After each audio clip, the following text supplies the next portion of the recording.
Yeah, or a root beer for the little lady, and for me, I'll have a root beer, and make the mugs frosty.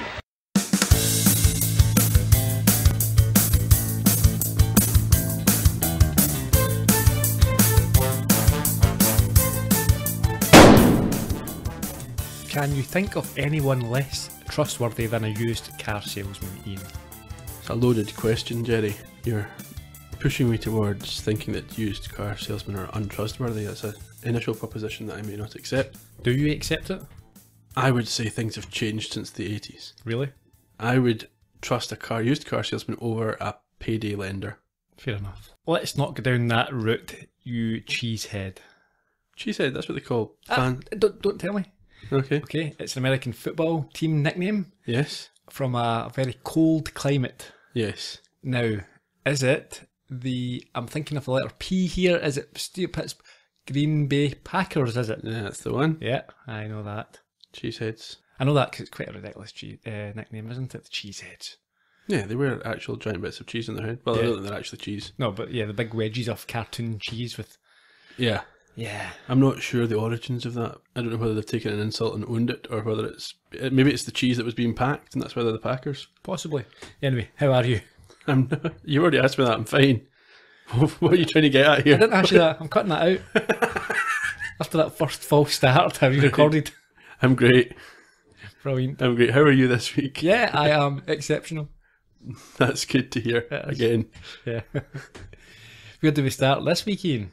With the summary? Crack on. In Death of a Few Salesmen, Hammer's world is rocked when he believes he can kill people with his mind. After some strong work from Dory, Sledge begins to think that may not be the case. Investigations lead the pair to believe that they have a serial killer on their hands, and Sledge once again offers himself as bait. Will this be the occasion he doesn't get away with it? I don't think so. It rarely is. It would ruin the show. It would be the end of season 2, the end of the entire run. Well, I have not seen the rest of it. Some folk might say it's a mercy. We begin this week in a bar, or the bar. I think it's the usual bar. I don't know the difference between the bars. Sometimes they're set up one way and sometimes another. Mm-hmm. Is that Mayjoy playing darts there? It is. A drunken Mayjoy is playing darts when Sledge walks in and scores 50 points. How does he score these 50 points? Well, as he walks in, Mayjoy taunts him and says, "Hey Hammer, how's your aim today?" And he pulls out his old friend, shoots the bullseye. He orders a root beer for Dory, the little lady, and he pauses for a second and orders a root beer for himself. Yes, in frosted glasses. Watching the TV, he tells Dory that he used to play football himself. He does, but not in the way they play it nowadays. No, without a helmet. Real men. Leatherheads? Yeah, I think leatherheads they called them. Or as we call it over here, rugby. It's slightly different if you're the only one without a helmet. That'd be true.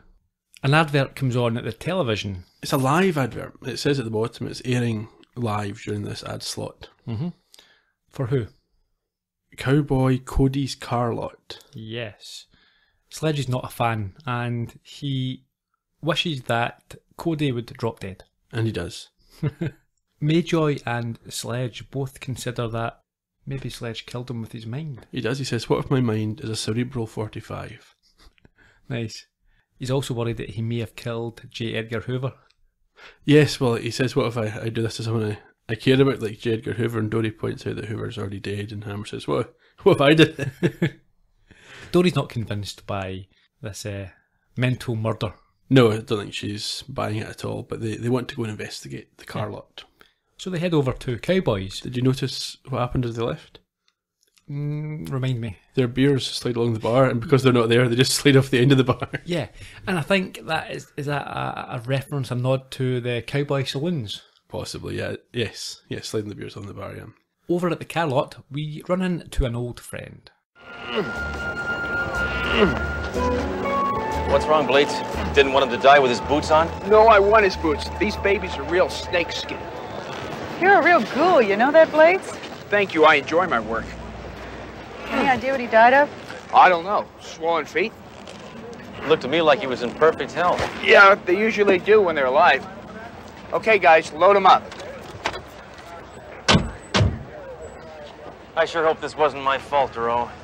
Because a mind is a terrible thing to waste somebody with. He wasn't even a criminal.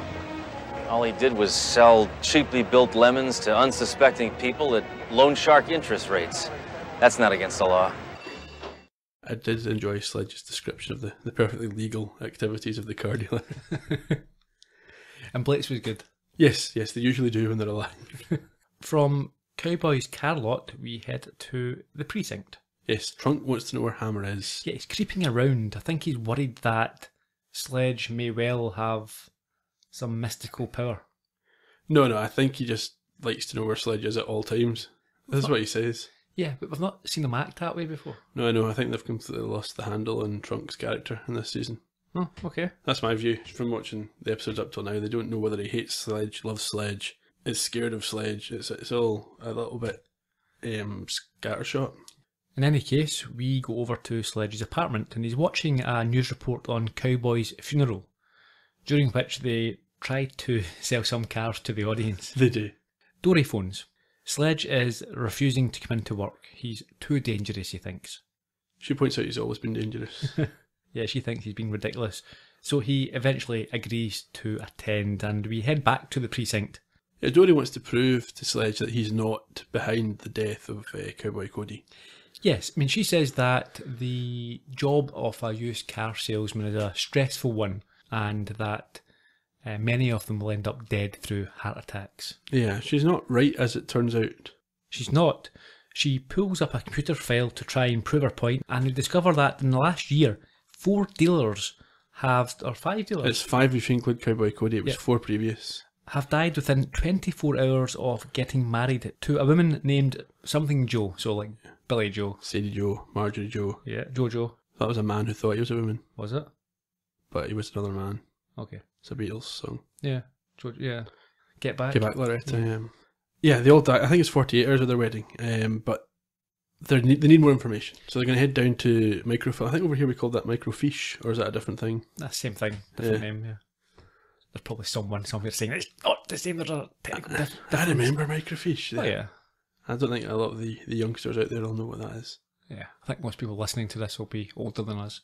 That's true. Not too many youngsters. They must still have a use because it's not like all the old newspapers have been put on the internet. Yeah, oh no, you can still access them. You go to the Mitchell Library in Glasgow. What is that, the largest reference library in Europe? Maybe the world, certainly Europe. Europe. Tagline anyway, yeah. Yeah, you go there. You can go look at all the old local and national papers. I've done that myself in the past. So they head down to their library. I think it must be an internal library. Yeah, I think it's in the police building, and Wanda Hobbs is there. Yeah, she's dressed quite conservatively, quite matronly. Yes. But that doesn't reflect what she's doing. She's playing strip solitaire with herself, and in case you didn't get that by her taking off her gloves, they throw some unsubtle music at you. She is despondent because this is a dead technology. She sees that no one comes down here anymore. No one has any use for her service. Yeah, and when Dory and Sledge show up, she thinks they're lost. Sledge understands that she might be less than 100% stable. Yes, but as she gets more and more excited, he begins to lose composure. He firstly says to Dory that this is the type of woman who would fly into the cuckoo's nest. Yes. Yeah, she gets more and more excited. What does Sledge do? He gets more and more agitated and he begins yelling, "Look, you babbling old bag, just show us some microfilm, all right?" And he goes to draw his gun, and Dory stops him, and Wanda has this explanation about the types of people that she meets, and there's people who are nice and people who just aren't nice. But she thinks Sledge is nice, so he goes to draw his gun again when she says that. But then they get on with the job in hand. And we retire to Trunk's office to find out what they discovered. Now, what is that? It's the same woman in each photograph. Trunk notices this, but Hammer wants to point out another important fact. What's that? He says, "Did you happen to notice it's different photographers?" And he won't let it lie when Trunk says, yeah, it doesn't matter. Yeah, he says, nobody cares, least of all me. Trunk's quite mean. You know, I mean, it's fair enough, it's a stupid thing for Hammer to say, but it's a cruel response, I would say. After this, Hammer insists that he goes after this despicable vermin. Yes. The wife. Yeah. And he does. From Trunk's office, we go to the outer office, the communal area. Yeah, and Hammer's getting frustrated because he's on the phone to Blates, who won't say that he's found any foreign substance. No poison or foul play as far as Blates is concerned at this point.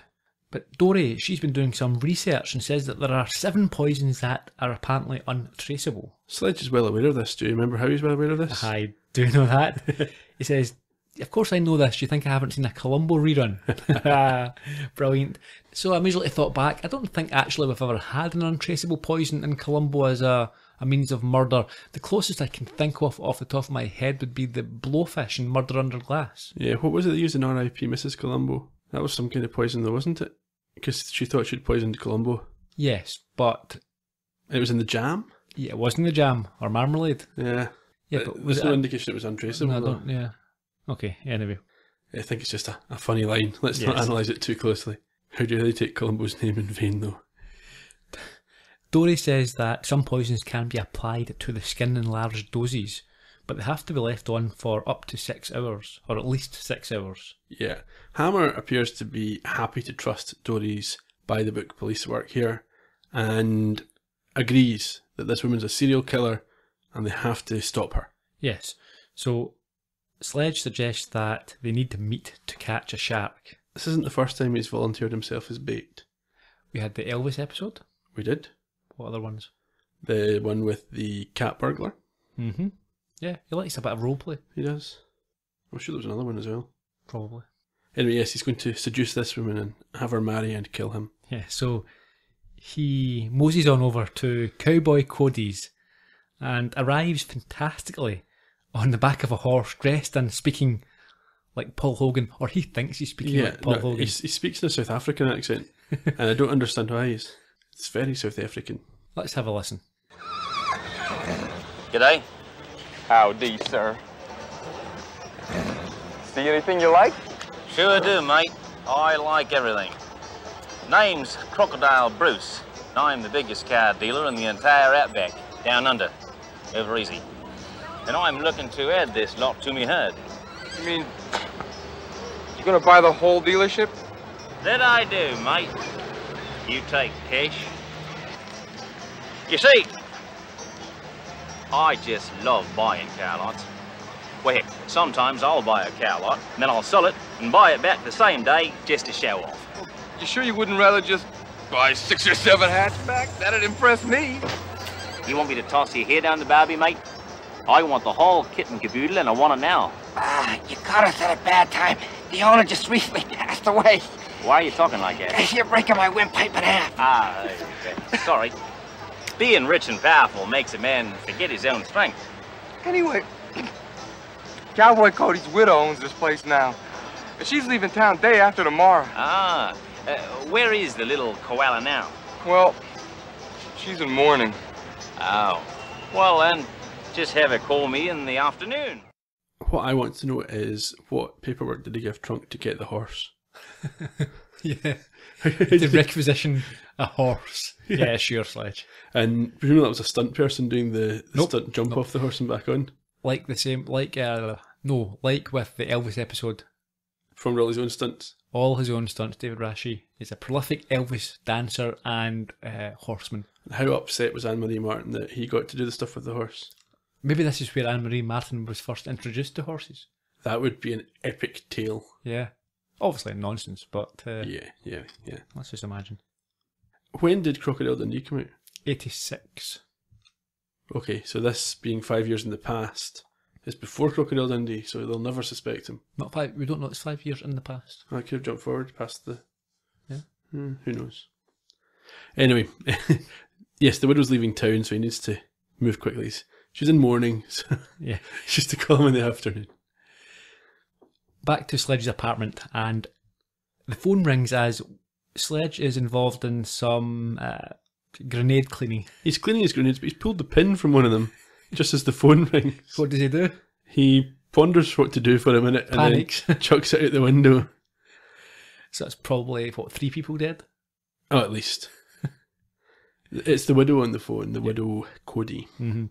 And after Sledge remembers his act, so I think he answers in his normal voice. He does. She wants to discuss selling the car lot to him. She says she can be seduced into selling and wants to know if she can call him Croc. Yeah, he says you can call me anything you want except for Waltzing Matilda. Yeah, and then he wonders why he said that. It was a little bit like when he used the word poppycock a couple of weeks ago and he couldn't work out why that came to his lips. Yeah, his mouth's moving faster than his brain. He suggests a face-to-face meeting and they agree to meet up at a hotel. Yes. So that's where we go.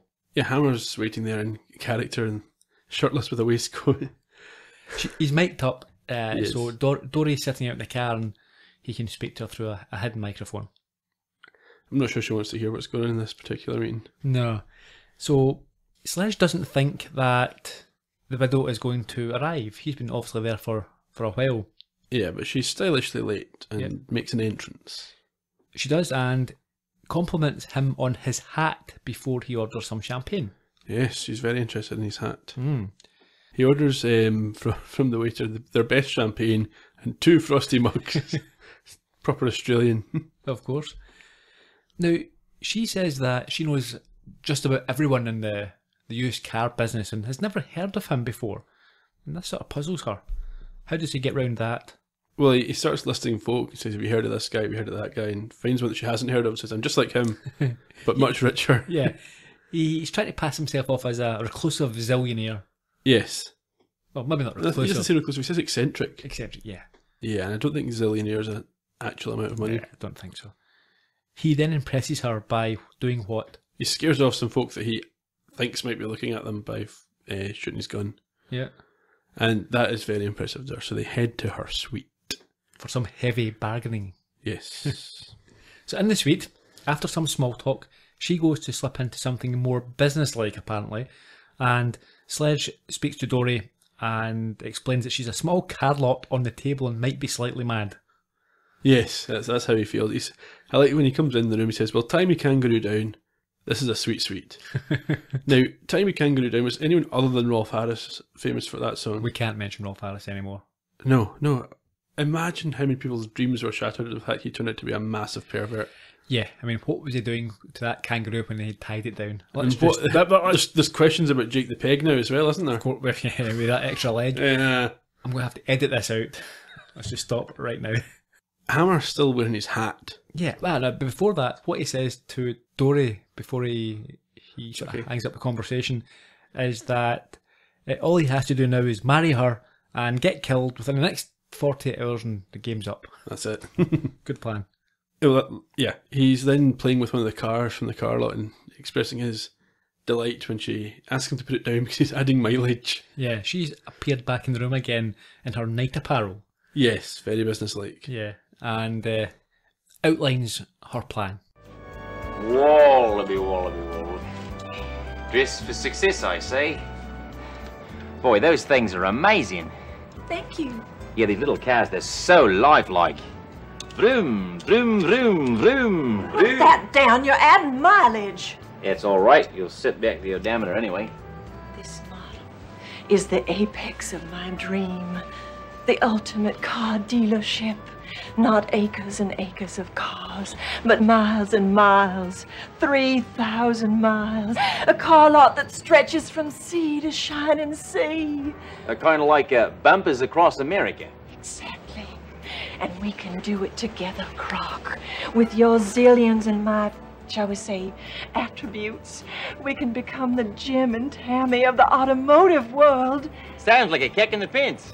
Oh, we'll own every car lot there is. Because if you own the cars, you own the world. Well, what the heck? You like cars, I like attributes. Let's get married. Oh, Crocodile, please. I'm a woman in mourning. Trust me, by tomorrow morning, you won't be mourning. In the morning. He seemed genuinely upset there. Yeah, I think his ego took a bit of a bruising. Yeah, hasn't felt this bad since his boomerang didn't come back.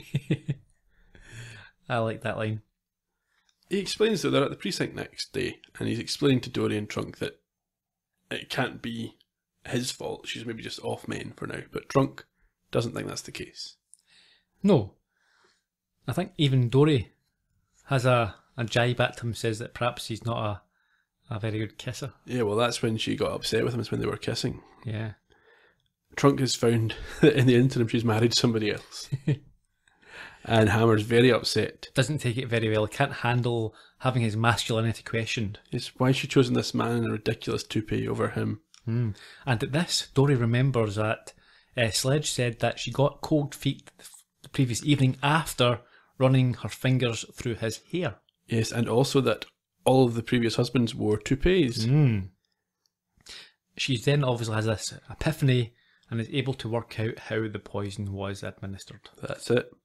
Meanwhile, In the honeymoon suite, the widow Cody is poisoning her new husband's toupee.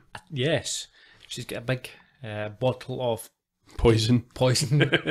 Oh, no, is it a big bottle of poison or is it a big bottle of toupee glue? Yeah, a wee bottle of poison. Yeah. In either case, it's not a good combination. Glue and poison doesn't mix. No. We get a wee cutaway to Hammer driving quickly and crashing into something as he arrives. And the new husband goes to wear his toupee. Yeah. Sledge and Dory race to the scene just in time. Although Sledge does have to shoot the wig out of her hands with his leg halfway through the door that he's attempted to kick in. Yeah, he explains that they are the police in many different ways, and explains to the new husband that he's saved his life. He doesn't believe that. He thinks that Hammer's just killed a perfectly good toupee. She's not too upset, is she? No, she's not. Why? Well, she thinks the jury will be sympathetic because is it really a crime to rid the world of car dealers? And we see Sledge sort of shrug and Yeah. nod in agreement. Well, I'm not in full agreement, but certainly he's sympathetic, isn't he? Oh, I think she has a point. She may well have a more lenient sentence than otherwise would expect. There's no epilogue. No, disappointing. Nah. It does just seem to end quite abruptly.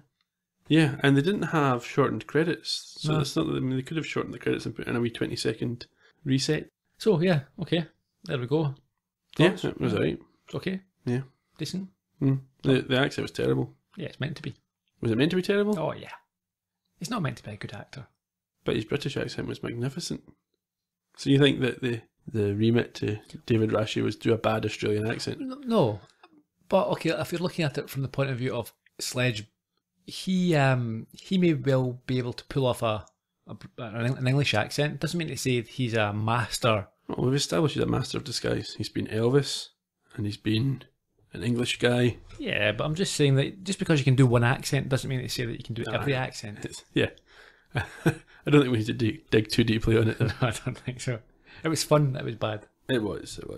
Did you have a favourite line in the episode? Oh, is that where we're going straight away? Yes. Okay, yeah, my favourite line was he hasn't felt that bad since his boomerang didn't come back. I like the one when he said he's dangerous and Dory says you've always been dangerous. Yeah.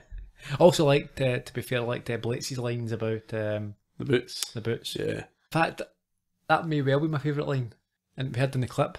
Yeah, so wants to keep them. No, not that line, but any idea of death, and he says, what, swollen feet? I couldn't get him off. So yeah, enjoyed that. Will we move on to some production information? No, let's just skip it this week. Oh, go on. Okay. The 15th of October 1987 was the original air date, and it was again directed, and it was another episode directed by Bill Bixby. Mark Curtis and Rod Ash were the joint writing team. And who? Hmm? Who was that second one? Rod Ash. Oh, I thought you said Raw Dash. Nope. I think that's a really cool name. Yeah, would be, but it wasn't. Okay. Curtis unfortunately died in 2004, aged just 52. They were a team who'd worked together on lots of things, including this is the first of 5 Sledgehammer episodes, and they both have also been story editors on 18 episodes of Sledgehammer, so very involved in this entire production. The numbers suggest they were maybe just part of the team for season 2. Mm-hmm. They have both worked on Get Smart Again, Fridays, Fairy Tale Theatre. So yeah, we've seen this fairly often in Sledgehammer. There's a team of writers involved. Yeah. Victoria Carroll played Mrs. Cody. She was born in 1941. She has been in The Man with One Red Shoe. That's a Tom Hanks movie. Little known or not hugely regarded, but It's one to remember for when you're on Pointless. Mm-hmm. Yeah, I enjoy it. I think it's on Netflix. I've been watching it a few times recently, going to sleep. There's parts of it, so you know, watch the whole movie a few times. No, it's one of those ones perhaps on a Saturday. Bit of a hangover. Right. I can fire it on Netflix and doze. Okay. She is also voice acted in Paddington Bear. The movie? Smurfs. No, that's TV series. Okay. The Jetsons, the Waltons, Hogan's Hero, Get Smart. and she is the wife of prolific voice actor Michael Bell and the mother of actor Ashley Bell.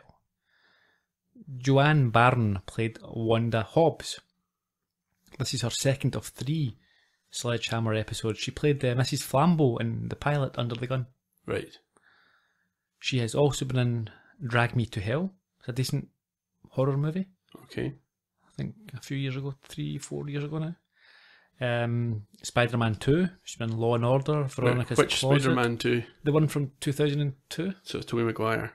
Universal Soldier and A Real Genius. Universal Soldier's the first 18-rated movie I watched. I think we've mentioned this before. In fact, I think we've been through her credits before. Right, that was probably when I mentioned it. Yeah.